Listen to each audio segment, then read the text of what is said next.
Halo semuanya, perkenalkan nama saya Elvira Susmita. Saya mahasiswa semester 1 program studi budidaya perairan Fakultas Kelautan dan Perikanan Universitas Nusa Cendana dengan NIM 2113010011. Di sini saya akan menjawab soal-soal UTS Bahasa Indonesia. Nomor 1, implementasi kedudukan bahasa-bahasa di Indonesia sama sekali tidak berurutan. Bahasa Indonesia yang pada kedudukannya berada paling pertama justru jarang diaktualisasikan. Realitanya, banyak generasi muda cenderung menggunakan bahasa asing dalam berkomunikasi resmi setiap kesempatannya. Misalnya sorry, OTW, toilet, insecure, feeling, dan lain-lain. Jika Anda adalah generasi muda yang menjunjung tinggi bahasa negara dan nasional kita, solusi apa yang Anda tawarkan agar kedudukan bahasa-bahasa di Indonesia benar diimplementasikan? Menurut saya sebagai generasi muda akan mendorong sesama generasi muda untuk meningkatkan rasa kebanggaan memiliki dan menggunakan bahasa Indonesia serta menghindari penggunaan bahasa asing secara berlebihan dan meningkatkan frekuensi penggunaan bahasa Indonesia dalam kehidupan sehari-hari. Yang berikut nomor 2, ragam bahasa merujuk pada konteks, yaitu Anda berbicara bersama siapa, di mana, kapan, dalam situasi apa, dan apa tujuan pembicaraannya. Dengan demikian, ragam bahasa bersifat fleksibel, namun tidak menutup kemungkinan bahwa masih ada kekeliruan dalam mengaktualisasikan ragam bahasa. Apa yang Anda lakukan jika Anda berada bersama lawan bicara yang keliru menerapkan ragam bahasa saat berkomunikasi dengan Anda? Jika pernyataan Anda ternyata direspon dengan sok pintar, apa pembelaanmu yang tidak menyinggung perasaan lawan bicaramu? Menurut saya, ketika sedang berkomunikasi dengan orang lain, otomatis kita menyadari adanya kaidah-kaidah bahasa dan interpretasi dalam pembicaraan kita dengan lawan. Hal yang perlu diperhatikan saat berbicara dengan orang lain adalah kesantunan dalam bertutur kata. Jadi, ketika kita ingin memberikan saran terhadap orang lain, usahakan menggunakan bahasa yang sopan agar tidak menyinggung lawan bicara. Nomor 3, kesalahan penulisan atau pengetikan dalam bahasa Indonesia tidak diterima sebagai bentuk kekeliruan tetapi keterlaluan. Misalnya, Anda mengetik kata malam tetapi yang Anda ketik makan. Perbedaan satu huruf mengakibatkan terjadinya perbedaan makna. Dalam bahasa Indonesia, perbedaan bentuk selalu berimplikasi pada perbedaan makna. Apa yang akan Anda jelaskan jika Anda diberikan sebuah teks bacaan yang sebagian kata-katanya tidak diketik atau ditulis secara benar? Kemudian, apa yang Anda sarankan sebagai acuan kebenaran penulisan atau pengetikan setelahnya? Menurut saya akan memberikan saran kepada penulis yang melakukan kesalahan penulisan pada suatu karya. Misalnya dengan melakukan pengecekan atau pemeriksaan ulang pada sebuah karya tulis sebelum melakukan publikasi, dan melakukan perbaikan jika mengalami kesalahan pada penulisan. Nomor 4, carilah dan tulislah paling kurang 15 kata yang salah, kemudian ubahlah menjadi benar yang disertai dengan alasannya. Setelahnya, Anda memberikan penjelasan secara lengkap tentang kaidah, bentuk, diksi, kebenaran, ketepatan, dan kelaziman.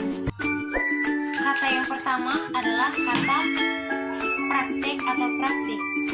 Kata praktek merupakan bentuk tidak baku dari kata praktik, sehingga penulisannya yang benar adalah praktik, bukan praktik. Yang kedua adalah kata menyolok atau mencolok. Kata menyolok merupakan bentuk tidak baku dari kata mencolok, sehingga penulisannya yang benar adalah mencolok, bukan menyolok. Berikutnya kata masjid atau masjid. Masjid merupakan bentuk tidak baku dari kata masjid, sehingga penulisan yang benar adalah masjid, bukan masjid. Yang berikutnya adalah kata nafsu atau nafsu. Kata nafsu merupakan bentuk tidak baku dari kata nafsu, sehingga penulisan yang benar adalah nafsu, bukan nafsu. Yang berikutnya kata menyolok atau berikutnya adalah kata nafas atau napas. Nafas merupakan bentuk tidak baku dari kata napas. Jadi, penulisan yang benar adalah napas, bukan nafas. Yang berikutnya, kata miliar. Bila merujuk pada Kamus Besar Bahasa Indonesia, kita akan menemukan bahwa kata yang benar adalah miliar dengan tulisan L bukan Y. Yang berikutnya adalah kata populer atau populer. Kata populer merupakan bentuk tidak baku dari kata populer, sehingga penulisan yang benar adalah populer, bukan populer. Yang berikutnya adalah kata realita atau realitas. Realita merupakan bentuk tidak baku dari kata realitas, sehingga penulisan yang benar adalah realitas, bukan realita. Yang berikutnya adalah kata rapot atau rapor. Rapot merupakan bentuk tidak baku dari kata rapor, sehingga penulisan yang benar adalah rapor, bukan rapor. Yang berikutnya adalah kata respon atau respons. Respon merupakan bentuk tidak baku dari kata respons. Jadi penulisan yang benar adalah respons, bukan respon. Yang berikut adalah kata sholat atau salat. Sholat merupakan bentuk tidak baku dari kata salat. Jadi penulisan yang benar adalah salat, bukan sholat. Yang berikutnya adalah kata standarisasi. Bila merujuk pada Kamus Besar Bahasa Indonesia, kita akan menemukan bahwa kata yang benar adalah standarisasi dengan penulisan sambung, bukan standarisasi dengan penulisan pisah. Yang berikut adalah kata provinsi atau provinsi. Provinsi merupakan bentuk tidak baku dari kata provinsi. Jadi penulisan yang benar adalah provinsi, bukan provinsi. Yang berikut adalah kata komoditi atau komoditas. Komoditi merupakan bentuk tidak baku dari kata komoditas, sehingga penulisan yang benar adalah komoditas, bukan komoditi. Karena kata komoditi tidak ditemukan pada Kamus Besar Bahasa Indonesia. Yang berikut adalah kata zaman. Bila merujuk pada Kamus Besar Bahasa Indonesia, kita akan menemukan bahwa kata yang benar adalah zaman dengan penulisan huruf depan Z bukan J. Karena kata zaman dengan penulisan huruf besar J tidak ditemukan dalam Kamus Besar Bahasa Indonesia. Yang berikut adalah kuatir. Bila merujuk pada Kamus Besar Bahasa Indonesia, kita akan menemukan bahwa kata yang benar adalah khawatir dengan huruf B, bukan kuatir. Yang berikut adalah lembab.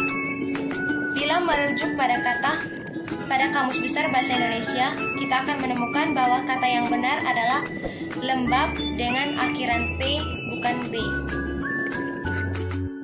Yang berikutnya nomor 5, carilah dan tulislah paling kurang 5 kalimat yang tidak efektif, kemudian ubahlah menjadi efektif yang disertai dengan penjelasannya. Masing-masing mahasiswa tidak boleh sama.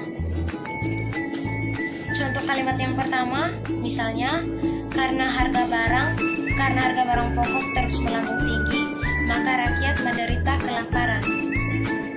Jika mengikuti tata aturan ejaan yang berlaku, penggunaan diksi yang tepat, serta penggunaan kesepadatan antara struktur bahasa dan jalan pikiran yang sistematis dan logis, maka kita bisa mengubahnya menjadi kalimat karena harga barang pokok terus melambung tinggi, rakyat menderita kelaparan. Yang berikut, contoh kalimat yang kedua, kepada pembicara, waktu dan tempat dipersilakan.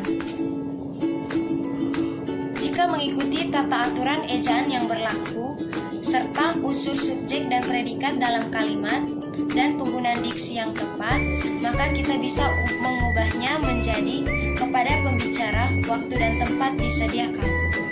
Contoh kalimat berikutnya adalah, setiap sore Jumat selalu latihan pramuka. Jika menggunakan kesepadatan antara struktur bahasa dan jalan pikiran yang sistematis dan logis, kita bisa mengubahnya menjadi setiap Jumat sore anak-anak selalu latihan pramuka. Yang berikut contoh kalimatnya adalah, siswa berlarian di halaman belakang sekolah. Jika mengikuti penggunaan diksi yang tepat serta tata aturan ejaan yang berlaku, kita bisa mengubahnya menjadi siswa suka berlari di halaman belakang sekolah. Contoh kalimat berikutnya adalah film itu sudah kami tonton. Jika mengikuti tata aturan ejaan yang berlaku serta penggunaan diksi yang tepat dan unsur subjek predikat dalam kalimat, kita bisa mengubahnya menjadi kami sudah menonton film itu. Contoh kalimat berikutnya, tempo hari banyak beberapa karyawan yang melakukan demonstrasi. Jika mengikuti penggunaan diksi yang tepat serta kesepadatan antara struktur bahasa dan jalan pikiran yang sistematis dan logis, serta mengikuti tata aturan ejaan yang tepat, kita bisa mengubahnya menjadi kalimat yang efektif dengan tempo hari banyak karyawan yang melakukan demonstrasi. Sekian jawaban dari saya.